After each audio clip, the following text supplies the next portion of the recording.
Alright, so I'm recording on YouTube, so I'm not going to have any cuts, so it might be a little jaggedy video, but I think it's going to be a really informative one. If you have one of these, and you're all torn apart because you dropped the valve on this side, I dropped it on this side, so the piston, I don't know, somehow shot through the valve and there's a big hole on the piston head from the valve. And I decided to put a new engine in it, so I bought a donor car, which is over here. The donor car runs and drives. Of course, it just started having the whole phaser knock issue. And when that happens, see if you can see in here, one of my lifters broke in half and left the spring. See, I need more light here. Well, I'll just show you under the engine. But what happened was the valve, or lifter, I'm sorry, the lifter shot out from underneath the cam and left only one of the retainers in.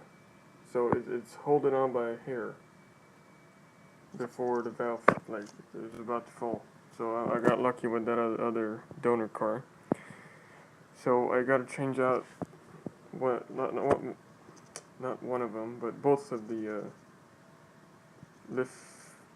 what are they called? Lifter retainers. So I was looking everywhere on how to do that, and I just couldn't find a video. So here's what I figured out. Go to Advanced Auto or wherever, and you buy Universal Overhead Valve Spring. This is the one I got. I think that's the model number AC521. You buy one of those, and it's already set up here. What you do is you take this one. You're gonna have to modify it a little bit for it to work on this engine. Like it says, it's a universal. So originally, it comes with these little flaps right here. They kind of protruded, like two hooks, I guess you could say. So you gotta cut those off. And you gotta take this little plate out. Where is it? This one. This one sits right in the center of it. Something like that. So you need to take both this one out. There's a little U-clip underneath. And cut both of the sides, or these teeth, off. So you only have the center piece. See, right? There's no tension on this, so don't worry about that. See the center? That's all you want. So, what you do, unfortunately, it's not, if you have one of these on the edge that's bad, it's not gonna work. So, if it's any of your intake ones that are between two other valves, it will work. If it's on this one, tough luck, man. I mean, you're gonna have to buy some other tools. But if it's between here, and it's usually on cylinder number 2 that it messes up, it's usually on that one. This one dropped the valve on cylinder 2, and now the other one was about to drop cylinder 2.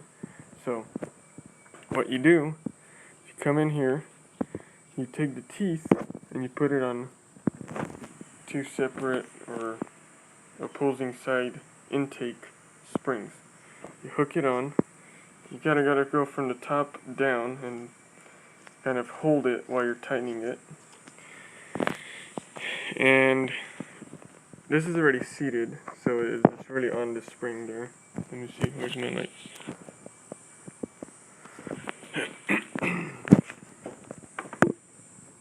See, it's on the teeth. Right there, you see it? So it's holding on good. And again, it's holding on good right there. What's this other light? Right there. So you're holding on to two separate springs.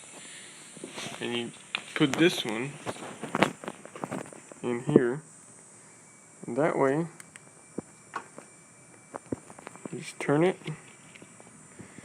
Here, let me clean on my hands here. So you turn it.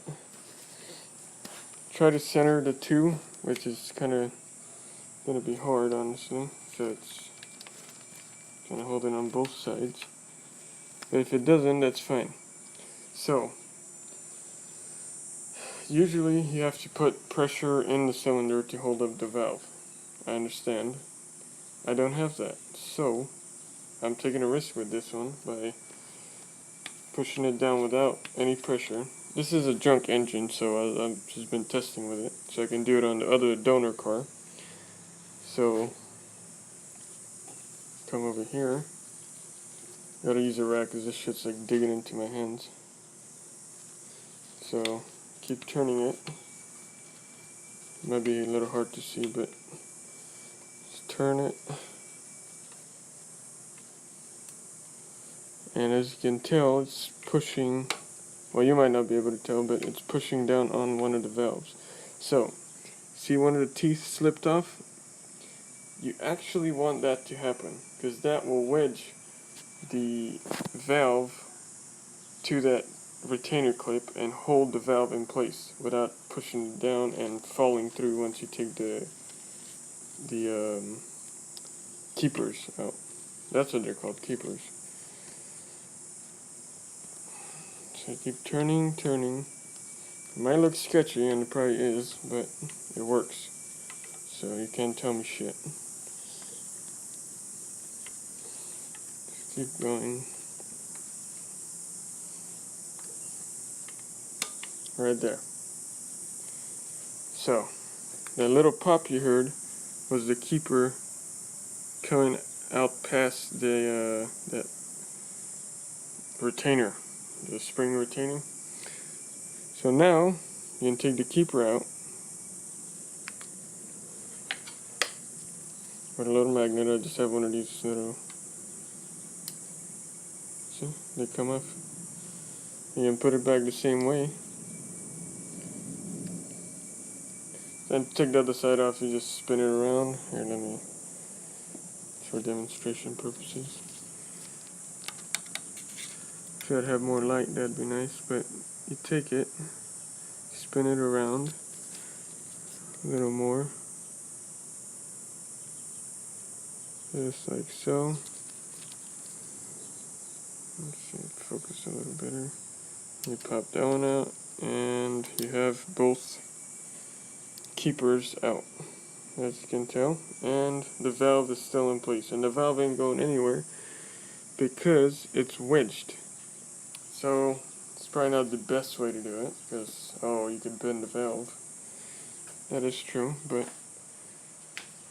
as you can tell, it's just pulling the springs and not really pulling on the valves. So put them back as a reverse process.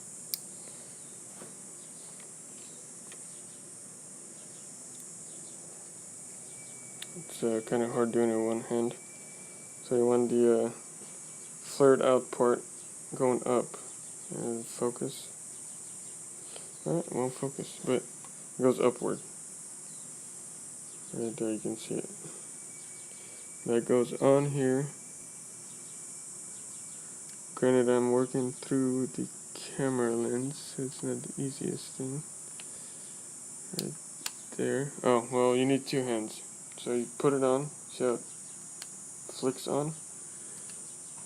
Now you need another screwdriver to hold it, and just spin it back around, put it on, unscrew it, and you're done. So I hope that was helpful, and thanks for watching.